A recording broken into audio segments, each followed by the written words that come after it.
What if I told you a truck driver cracked the code to building a crypto empire? Meet Bitcoin Ben. He went from driving 18-wheelers to creating 6 different ways for regular people to stack Bitcoin and build wealth.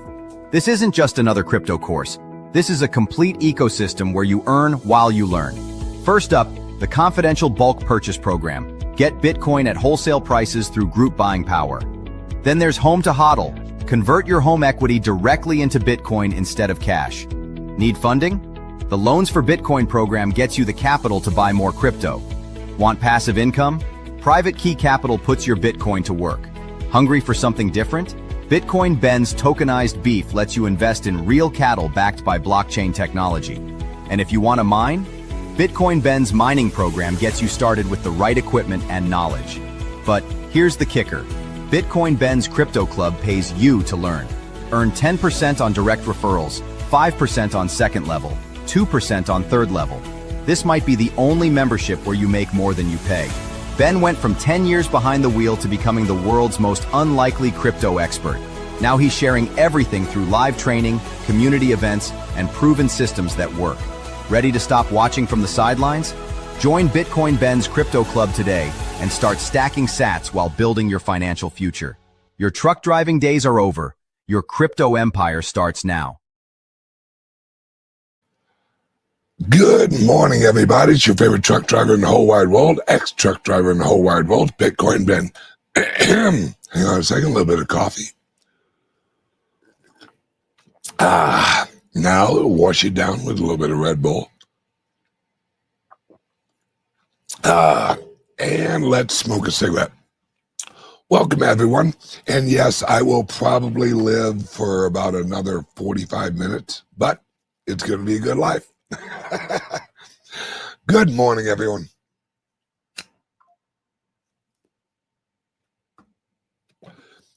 Today's episode is really realizing where we're at in this moment in time. And when I say we, what I mean is freedom-loving people. That doesn't mean Americans, that doesn't mean Europeans, that doesn't mean Africans, that doesn't mean whoever. Freedom-minded people. People who love freedom. That has zero of the borders. There's no borders on freedom. Like, there are people who value freedom in China. Do you ever see them again? No, absolutely not. But that's China. We're in World War III. We don't recognize it because we haven't labeled it yet. Because this war that we're in is an economic, technological, and cultural war. That's really where we're at.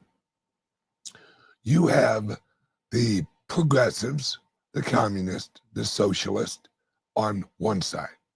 They are the planners. They are the managers of the system. They love nothing more than have a list of things to do and what agencies should be responsible to do them.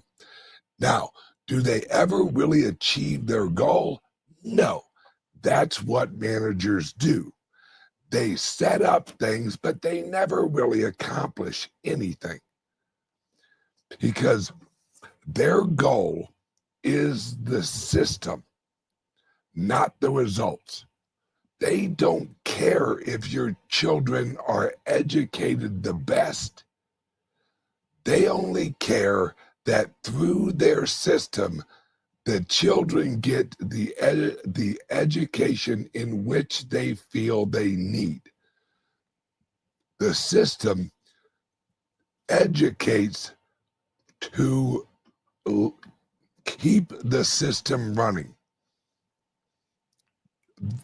That's why we have kindergarten, which is garden of children, That's just creepy. All right, then we have first grade, second grade, third grade, fourth grade, fifth grade, sixth grade, seventh grade, into high school. And we have an education system. Think about this, folks. We have an education system that tells you to be a doctor, you have to be in the education system for over 20 years. 20 years to be a doctor. That's ridiculous, because a lot of the education that they've given to the people is really just learn the system, learn our system. Here's our system. If you don't play by our rules, we will punish you. We will put you in timeout. And after you get out of high school, if you still don't play along with our system, we're going to put you in jail for whatever the fuck we can figure out to put you in jail. We have 1 million laws that we can use as weapons against you, because whatever law we say you break, you're breaking the system. And we cannot allow that. The system above all. That's what communism is. See, this whole lie of communism and socialism, we're for the people. No, they're not. They're for the system that promises the people. Promises. And it's always unrealistic promises. Like, hey, we're going to open up a grocery store in New York that that will not have profit. It will charge you what the grocery store paid for it. Huh? Anybody with a lick of sense would go, well, how's that going to work? How's that going to work in an area that has other grocery stores? Isn't everyone just going to go to the one that's cheapest? What happens to the other grocery stores who have to make profit because they're not subsidized by the government? As soon as you think about it just for a couple seconds, you realize, oh, this is bullshit.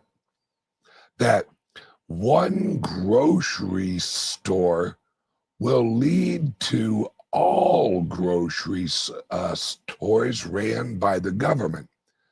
That's what socialism does. It eliminates using government power and government subsidies. It eliminates any free market. It eliminates capitalism, which is the goal of communists. Remember, socialists are just communists who aren't really ready to admit they're communists, because socialism is on the road to communism. That's how you get to communism.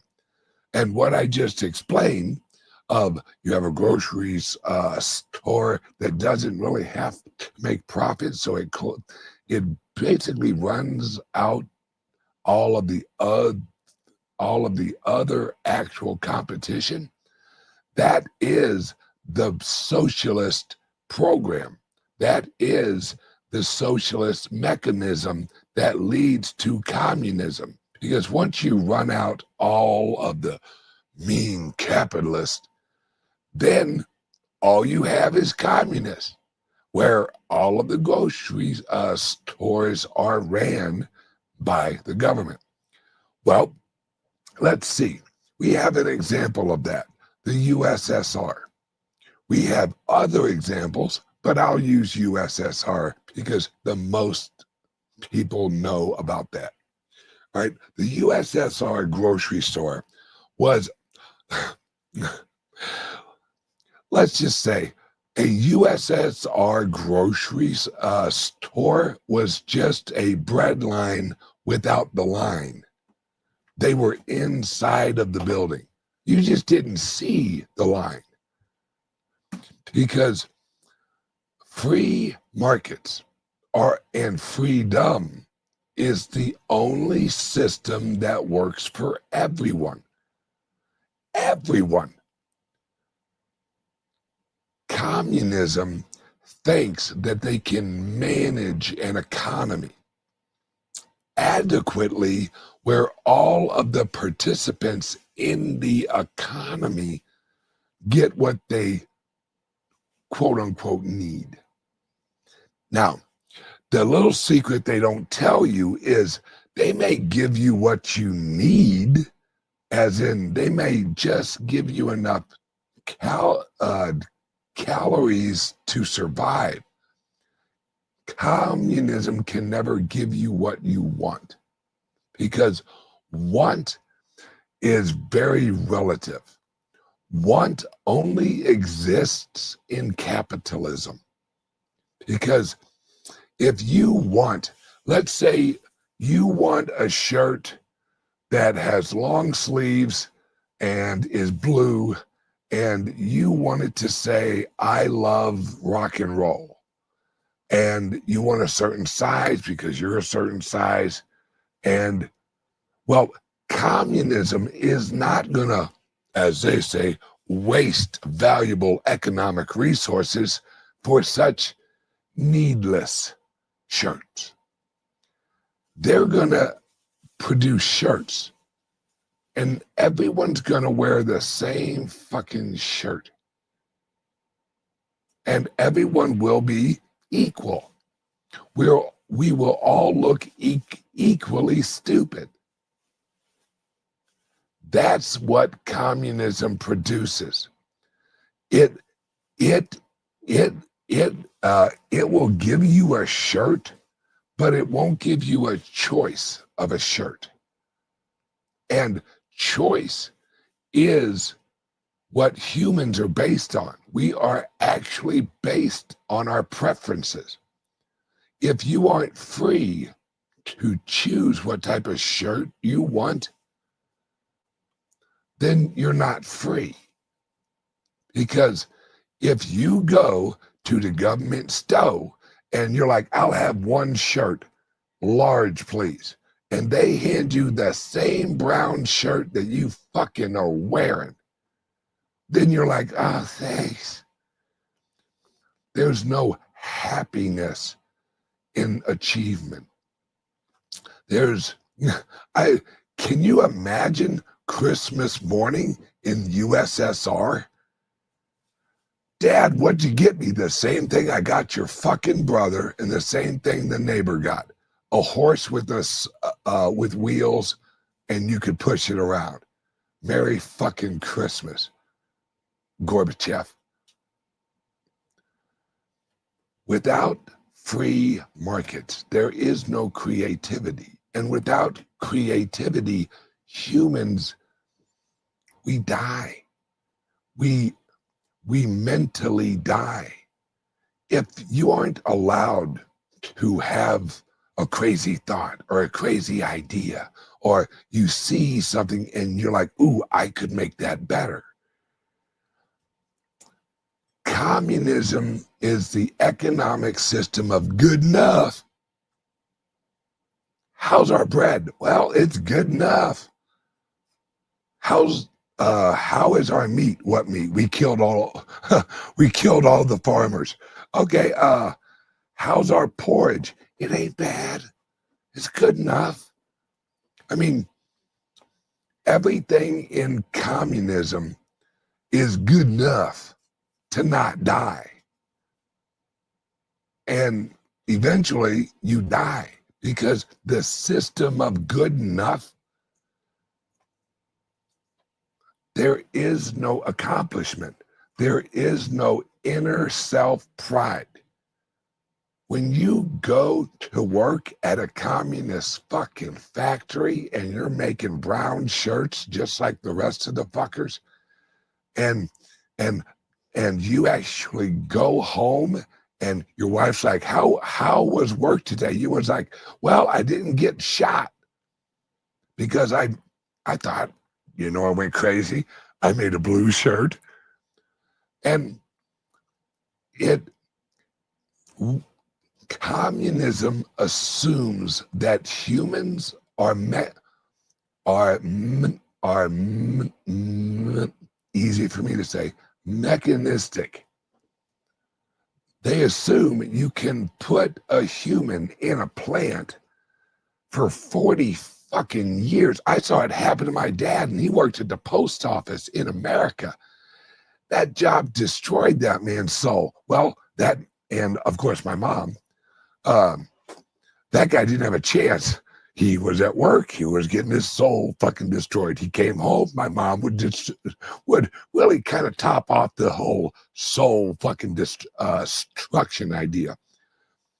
But at the end of his life, he literally looked at his job he had retired from, and there was nothing he was proud of.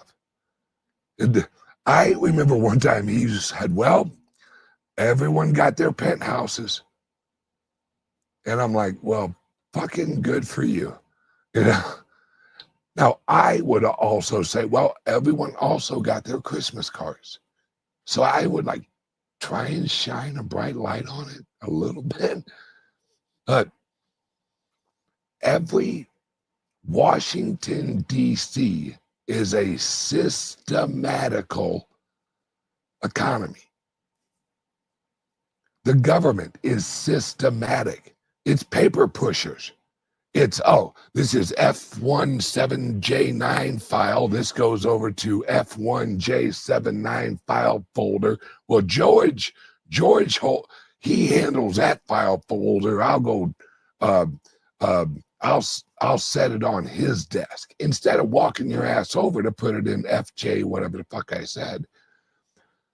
It's all systematic. Why do you think the DMV is basically like walking into a funeral with a bunch of people who ain't dead? Because the DMV is systematical jobs. And everyone there knows that they aren't really contributing to anything. It's like, here's your license plate. Now you can drive your car. Of course, your car will drive without a license plate, but at least you paid us some money. And now if we want to run your license plate, we know who you are just in case you're looking a little suspicious. Every area of the government is to reinforce the government. That's it. The government is a governmental leech on the open markets. That's it. Government doesn't produce anything. When they hand you a license plate, your car doesn't run better. It doesn't get better fucking gas mileage. They give you that license plate. They legislate that license plate so you are now part of the system. They give you a driver's license, but yet they have no responsibility as a license issuer. Think about that. You leave, let's say a 16-year-old girl goes up and gets her driver's license and never has an accident. An 88-year-old guy walks in there and gets his driver's license renewed and then goes out and fucking wipes out a whole friggin' group of people in a fucking minivan because he isn't really competent to drive. Is the license issuer, are they liable for any of that? Or is it the license is just the recording of the information for the system? It isn't to protect the public.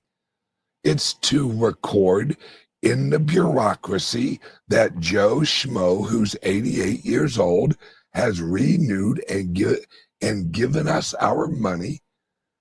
Now we will let him drive with our license, but we have no legal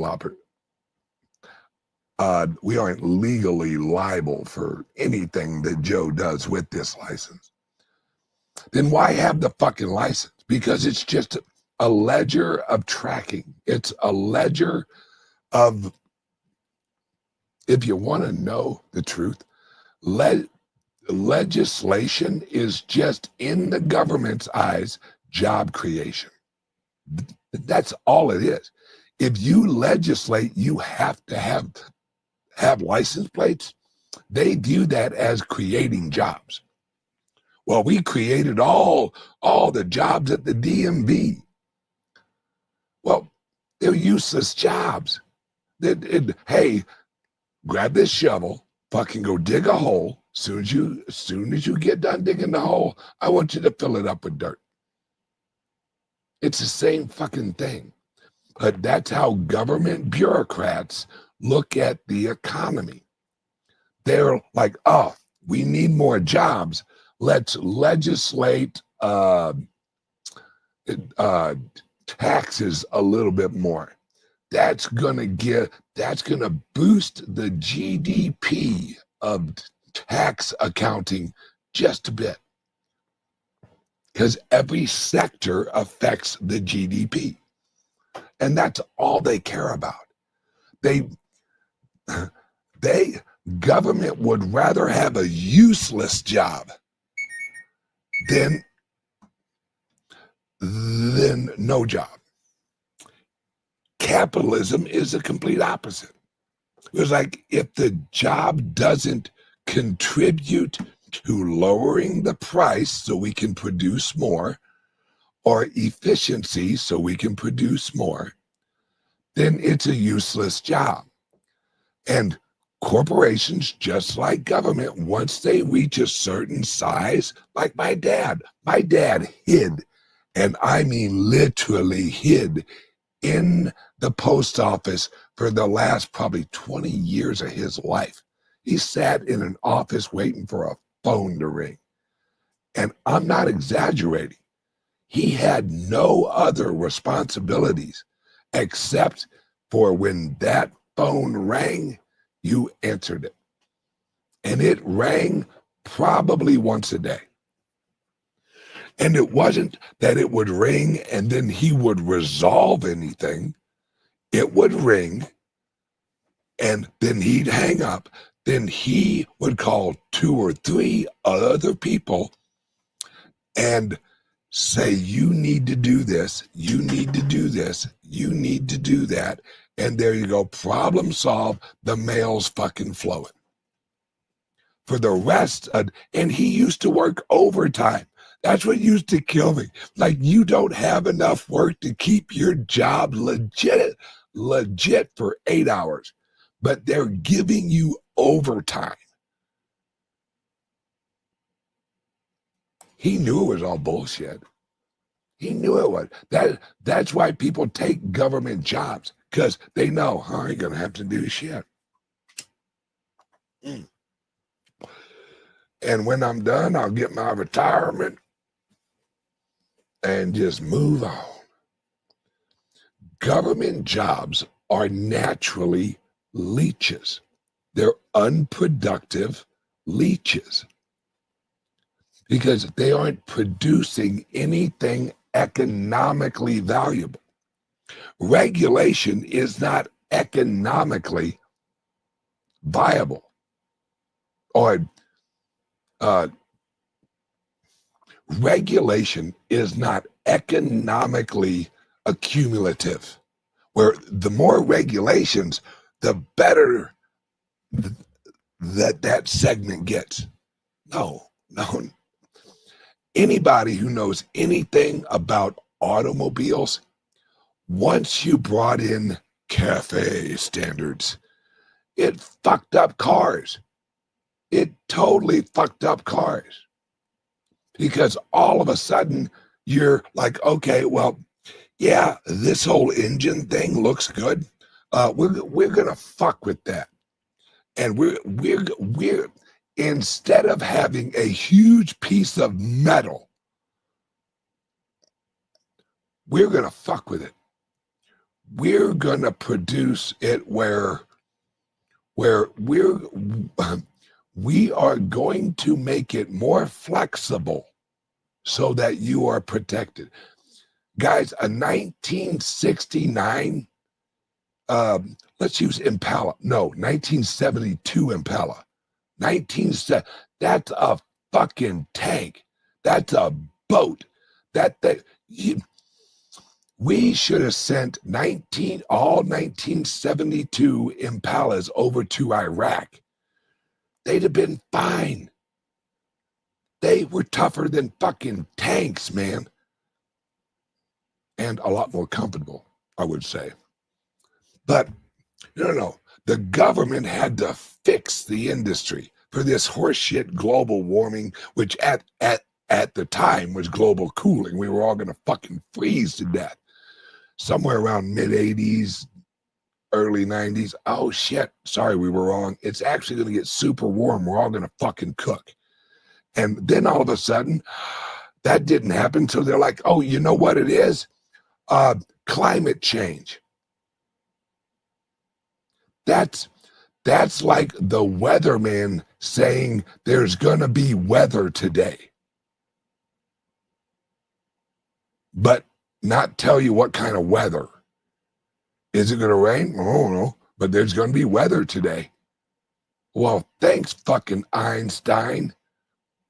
Thanks for the help. Now I know which jacket not to fucking wear. Government is the most useless entity and creation of all time. All right. World War I would have never happened without government. World War II would have never had. No one in America, if we didn't have government here in America, you think any of us would have collectively said, oh, hey, you know what? I hear there's kind of some shit going on in Germany and over in Great Britain and like all these other areas. Why do we all gather up and go and fight a fucking war? No. They had to set it up through the government. Governments go to war. The people die in the war. Why don't the governments ever die? Never happens. Right? Here's an example. Like it or hate it. Germany, or Deutschland, as they call themselves. Isn't that weird? How Germans don't call themselves Germans? Ever look into that? That's interesting. Okay. But Germany lost the war. But then they just came up with another government. Well, then that led to World War II with the next German government. And the governments went to war because they didn't like that government. Because governments cannot mind their own fucking business. It's their business to mind your business. That's what government is. They govern you. You ever hear like the liberals and the progressives, the Republicans don't know how to govern. So they don't know how to tell people what the fuck to do with their lives? I'm seeing that as a plus. Now, a lot of Republicans are just progressives with an R. That's all they are. Romney, you piece of shit. One of the things that I regret was this is how crazy I am. When Mitt Romney was running against Barack Obama, I was out in Arnold, Missouri every weekend. Was it Saturday and Sunday or just Sunday? I think it was both. I don't remember. I was on the corner of a busy street holding up a sign for Romney. It hurts my heart today just to say it, but I knew who Obama was. I also knew who Romney was, but I'm like, well, at least there's like a slight hint of some constitutional smell of him. Obama was pure socialist, progressive, which is slow socialism. And people would honk, people would flip me off, fucking people would yell at me.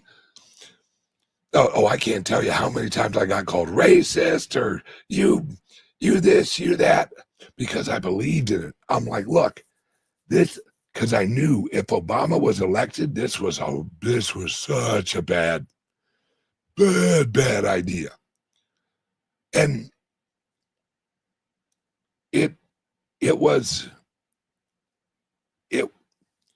it showed me how fucked we were when Romney threw the second debate.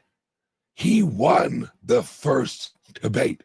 Romney trampled Obama in the first fucking debate. Then the second one, he fucking comes out looking like Joe Biden. What? Huh?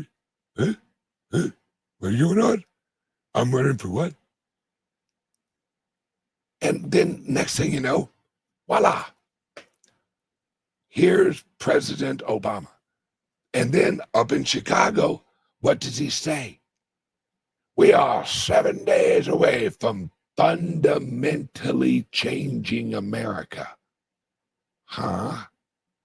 Wait, when you say fundamentally, that kind of rhymes with foundational. And the foundation of our country is the Constitution. If he wants to fundamentally change America, he's going to have to change or ignore the Constitution. Now, we had already had issues with 9/11, and then magically we get this Patriot Bill.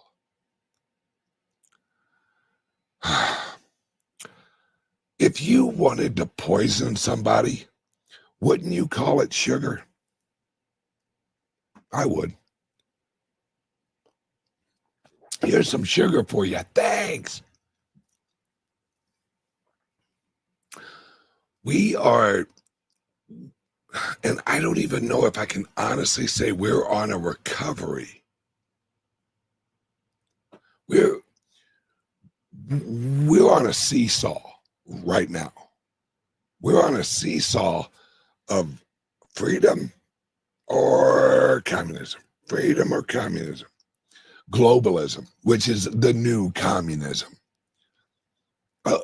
Fucking progressives. Once they reach their goal, that's something else about communists. Once they get complete control, perfect example, Chairman Mao. Chairman Mao, once he got control, he started murdering the people who helped him gain control because he thought they were a threat. He goes, well, we can't have these revolutionaries because the revolutionary people, they're just in it for the revolution. They have no idea what the fuck Chairman Mao was even talking about.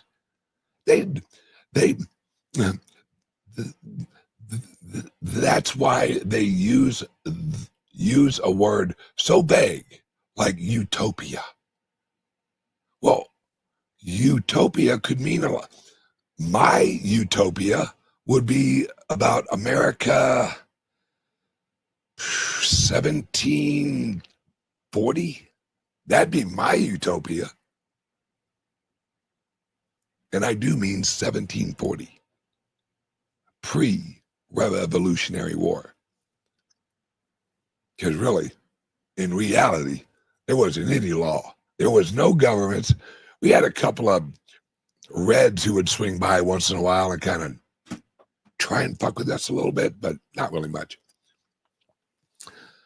But this idea of government even being slightly good. That's what the founding fathers. That's what the founding fathers fucked up. And they didn't really have a choice, so I know why they went and said, hey, let's have a federalist system. With their technology, their currency limitations, their economic limitations of shipping, it made sense at the time. But we're past that now. See, the original idea that if they would have had the technology, it would have worked, was Confederacy. It worked. It worked, or it would have worked if we would have had digital currencies. Swear to God. The Confederacy would have worked if we would have had digital currencies. And hang on one second. Word from the sponsor. Ooh, I want to play this one. I love this one.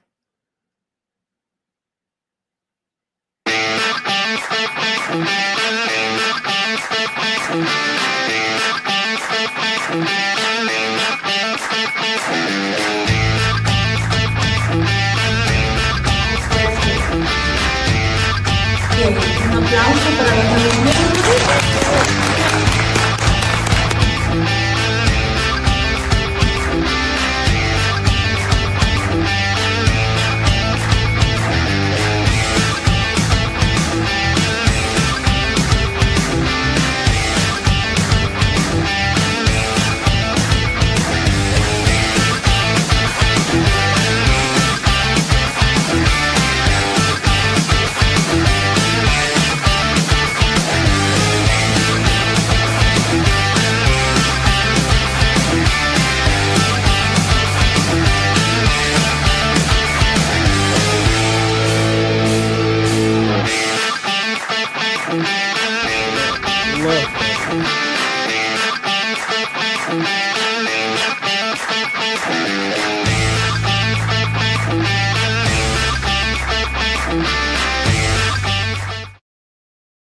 And we're back.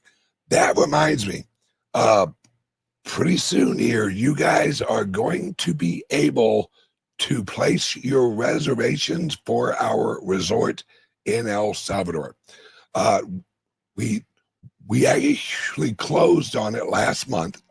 We are having remodeling done because we want to update it. And then probably January, maybe half of January and half of February, we are going to have a 1-month grand opening. And I am probably going to be there for the majority of that time. Because then, hey, why not have a month-long party with a bunch of crypto people, and I'll roll out more details as we get closer. That's going to be fun, guys. It's going to be nuts. Okay, where was I? Oh, yeah, government sucks. We are moving into, and this is what Trump is doing. If you want to know what Trump is really doing and what his long vision is, I can tell you. I can absolutely tell you, and I will debate this with anybody. Trump is creating a digital confederacy across the world. That's what he's making. That's what he's creating, a digital confederacy where Florida is Florida, California is California. Now, we will, and this is the one thing I disagree with, we will have a small federal government, small. If it was me, just get rid of this shit and fucking say, okay, that didn't work. But this is where Trump and I disagree. But it's going to be a digital global confederacy that is completely decentralized. Because, all right, we learned, was it yesterday or last week or whenever, that Coinbase is issuing UBI, Universal Basic Income, to 160 low-income families in New York. That's the beginning of the transition. Now I know right now it's only Coinbase rolling out this pilot program. No, folks, no. Coinbase, and in fact me, with Private Key Capital, we're setting up a new system for the people. We're setting up an asset-based money system. We are replacing the Federal Reserve with decentralized assets in banks. And that's the original system that was in America, early America, pre-Revolutionary War, and into about 1840-ish. And we have been at war with the banks because the problem is the banks. The banks. He who controls the money controls the world. Now, if no one controls the money, no one controls the world. If your system of the banking is predicated on assets of value and not on the labor of someone else, which is called the debt. If you have a system that is asset leverage and debt leverage are two different things, two completely different things. If you have that system, then everything is capitalized. That's why it's called capitalism. It isn't called tetalism. It's called capitalism, not fucking tetalism. And that's the system that we have been living on since pre-Civil War, really. We have been living on systems that are reliant on debt. Someone else owes someone else, and the owing of that has value. That's going away. And this is not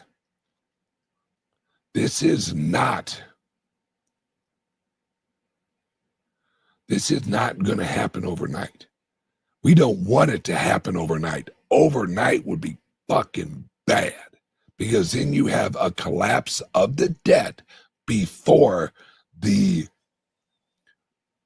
reevaluation of assets.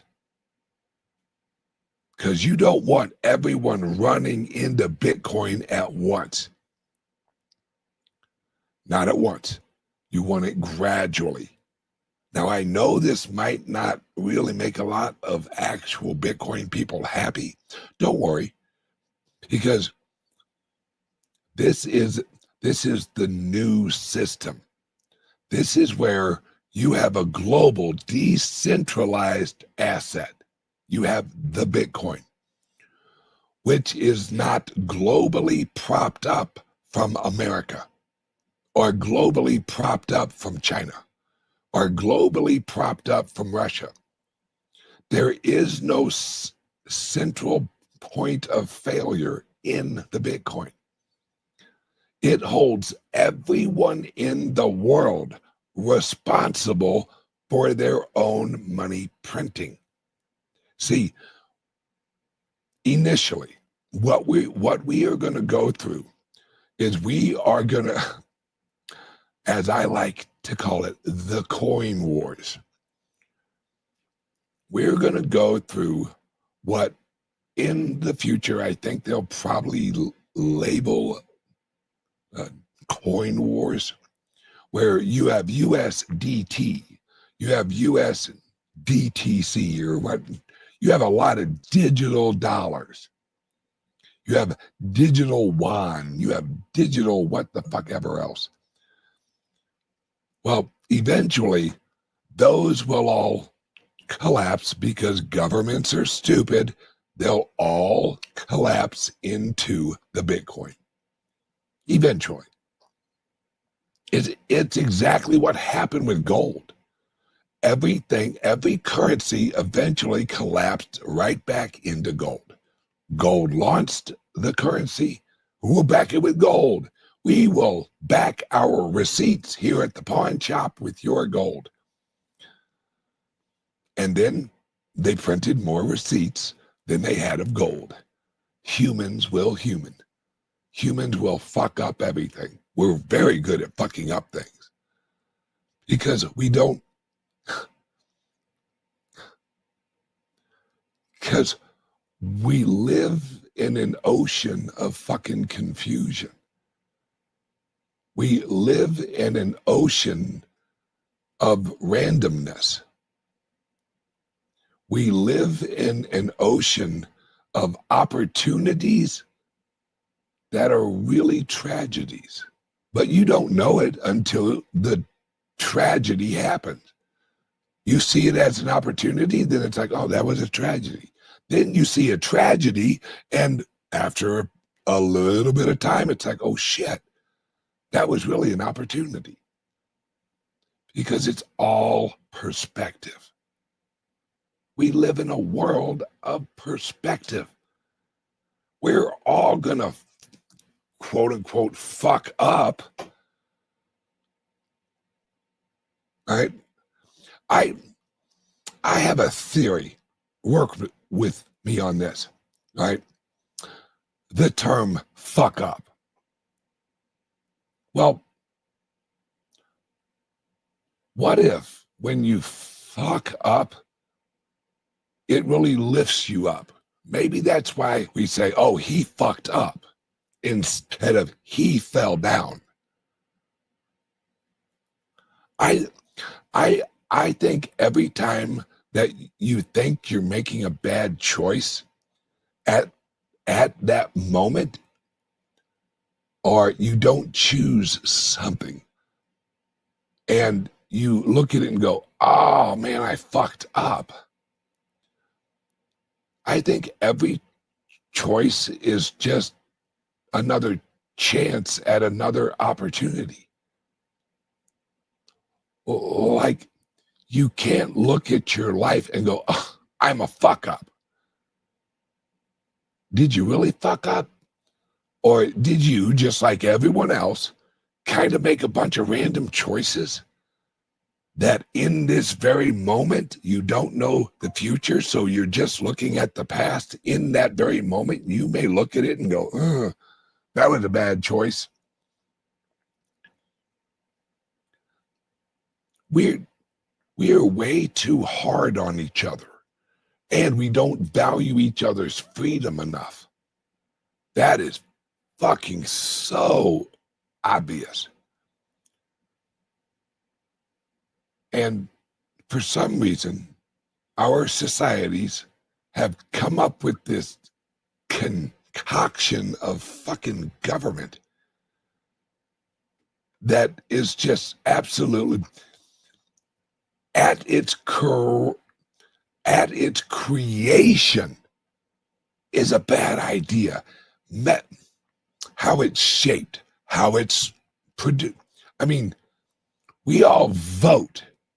And then if enough people have been propagated or brainwashed to actually choose the opposite of what you would like in your life, you're told, well, you just got to deal with it.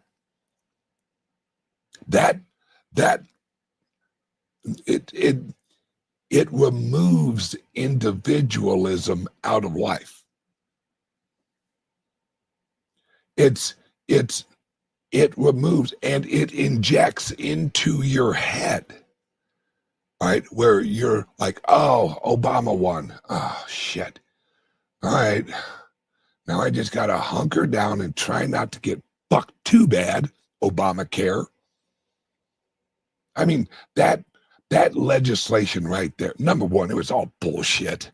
Of course it was unconstitutional. Of course it was. The Constitution's fucking clear. But they're like, well, it wasn't a tax, it was a fine, and it was this. It was, motherfucker, that's the mentality of a bureaucrat. They have the goal. They don't give a fuck how they get there. We want national health care because our healthcare companies are kind of reaching a point where they can't really medicate anymore without actually coming out with cures. So we're going to have to fuck this system up for a while so we can eventually reach a point where we can roll out AI, and then we can blame this all on AI. Because me and some friends of mine have a theory. AI is just going to be the excuse board for everything. Everything they ever fucking did, everything they ever hid, alien technology, fucking cures for cancer, all the shit that, unlimited power, they're just going to tuck that shit right into AI and go, you know what AI solved today? Yeah.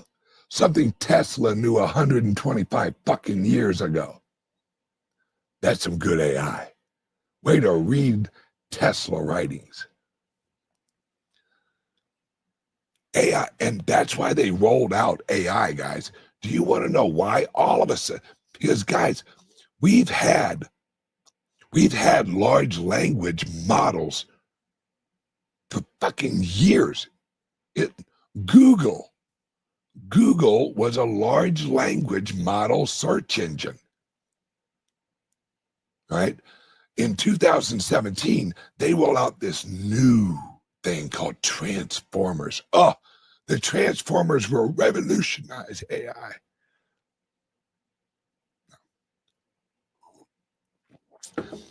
AI had two agendas when they rolled it out. Number one, AI, and their main goal is to control the future of information sourcing. They basically said, all right, for the last like 200 and something years, we've owned the Encyclopedia Britannica. We have defined reality using look up who created Encyclopedia Britannica. Global elites set the definitions for reality. And who was involved closely with that? Charles Darwin. Why do you think they sent him out to look at some fucking birds? Hey, go out to this island and fucking slap a few birds around. See if they change.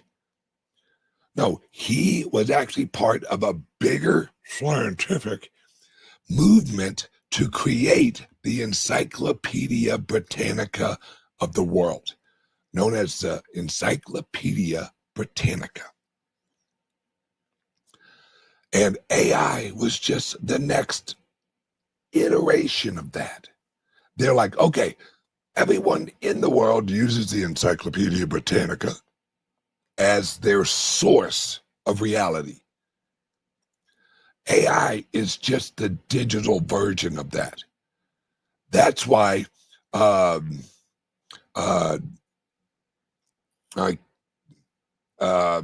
can't remember his name, but he was at the White House, and this is when he started really liking Trump. I still can't catch his name. All right, the Joe Biden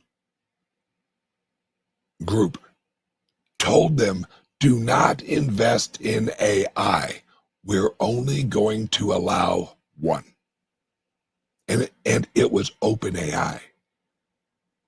They had already picked their winner.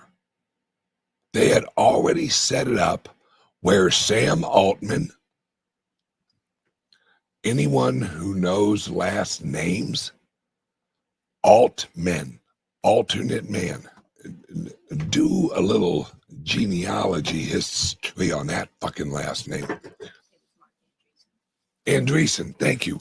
Mark Andreessen was at the White House, and they basically told him, don't invest in any AI companies.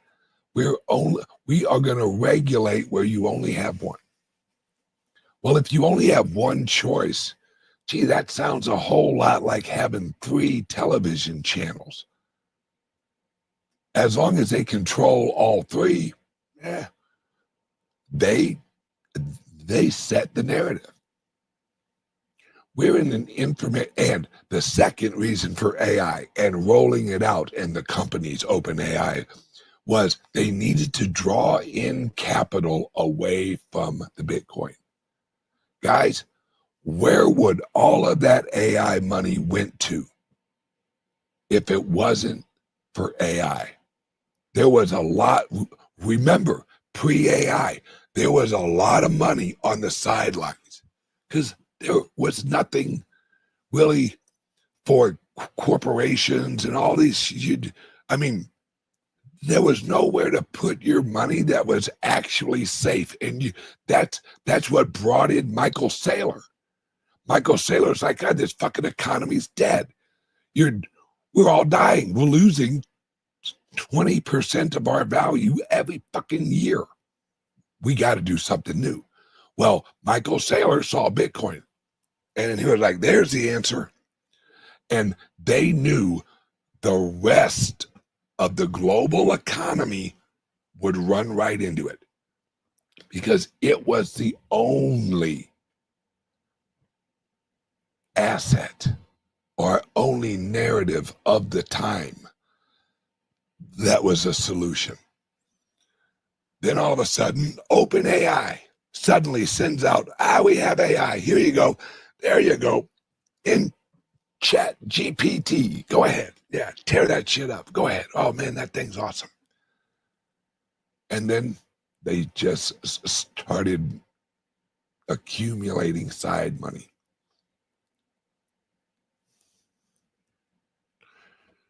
Hey, Ben, is Trump's centralized, federalized AI the answer? No. You just answered your own centralized and federalized. That's a bad fucking combination. I love Trump, but this is a bad idea. Government should not be in the business of AI. Now, we have a lot of people like, oh, AI is going to kill us. AI is going to do this. You know what? I would rather die through AI than live as a slave to a government AI. Because do you think the government AI isn't going to kill you? Everything else the government does leads to some of us fucking dying. Do you think an AI then all of a sudden is actually going to go, you know what? This other AI over in Saudi Arabia, it's getting a little mouthy. I'm going to randomly choose some Americans and I'm going to send them over to address this shit. Sure, we'll send some drones and shit, but someone in America is going to die. I would rather have a decentralized, and when I say decentralized, what I mean is choices. All right? Right? No, hang on a second. Oh. None of the AI choices right now are good. None of them. I've had XAI flat out lie to me. Just, yeah, sorry. I just said, it literally said, if I can remember, it basically said something like this. Sorry, I lied. I was just trying to make conversation or something. Super. But we have to have choices. Without choices, you're a slave. If they tell you you have to use this AI, run like a motherfucker from using that AI. Because it's just like the government grocery store. You're going to get the minimum of what you think you're going to get. Government AI is going to see itself as protecting government because it is governance tools. AI will be just like taxes. Taxes are a tool of the government. They aren't needed, but they're a tool of the government of control. AI will be the same thing. That's why we have to have decentralized options. And Illinois and Colorado and California, who are trying to legislate this whole AI shit, where they're like, well, the AI has to factor in racial bias. Huh? What? So they are basically trying to implement diversity, inclusion, and equality, or whatever the fuck it is, DEA or DISA or fuck who knows. They're trying to implement that in a few of the lefty places so that these companies who are global have to abide by the rules of the lefty place. It's what California did with automotives, right? California basically fucked up cars. It was California's fault because it didn't matter to them. They weren't producing cars. There was no Detroit, California.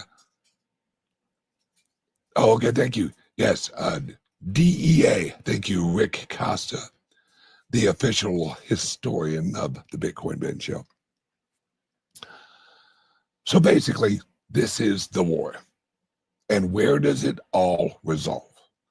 It resolves financially and currency-wise. It eventually all resolves into Bitcoin. That's it. It eventually all resolves into the Bitcoin. But what am I doing? What is Coinbase doing? What is, there's a lot of other companies that are on this train. Ironically, there's a few AI. Elon Musk, he wants to create a decentralized system. Well, he really wants to get the fuck off of Earth. I can't say I blame him. But we are creating my clubs, my credit union, my capital company, my resorts, my evolution of all of this is so that our children and our grandchildren have choices. Because guys, our grandparents had a lot more choices than we have. And their grandparents had a lot more choices than they had. We have to remember decentralization is the key. That was the founding fathers. They knew they had to keep it decentralized. And that's why we do what we do. Okay, I'm going to wrap this up. I have kept you guys for over an hour. My apologies. If you want, this is all you have to do. Give us a call, 941-413-8080. 941-413-8080. Send us a text or give us a call, and we Well, and just ask, how can you get me more BTC? And remember, non-KYC, because we are a private membership organization. We claim our freedom, and we are free. So, okay, 941-413-8080. Give us a call, send us a text, and just ask, how can you get me some more BTC? We have probably 6 or 7 options. We can get you some BTC. And it's basically, you get it now and you pay for it later. That's how you do it, guys. You Michael Saylor this bitch. All right, everyone, have a great day. Please, yes, thank you, Rick Koska.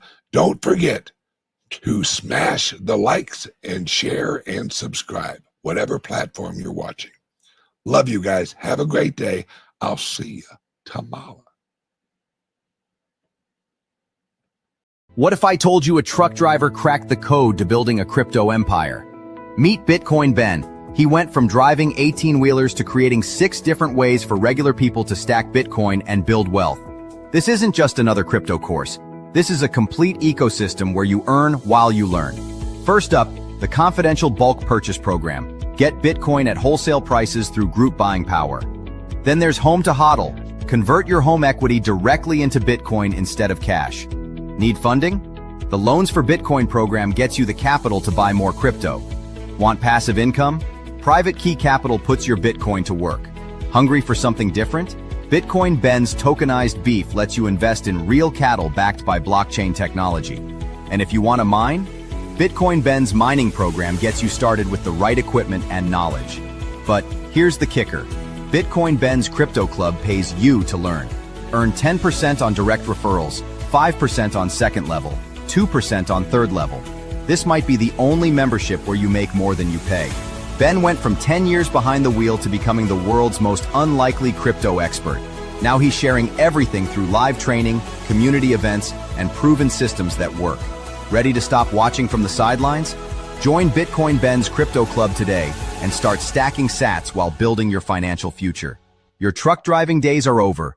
Your crypto empire starts now.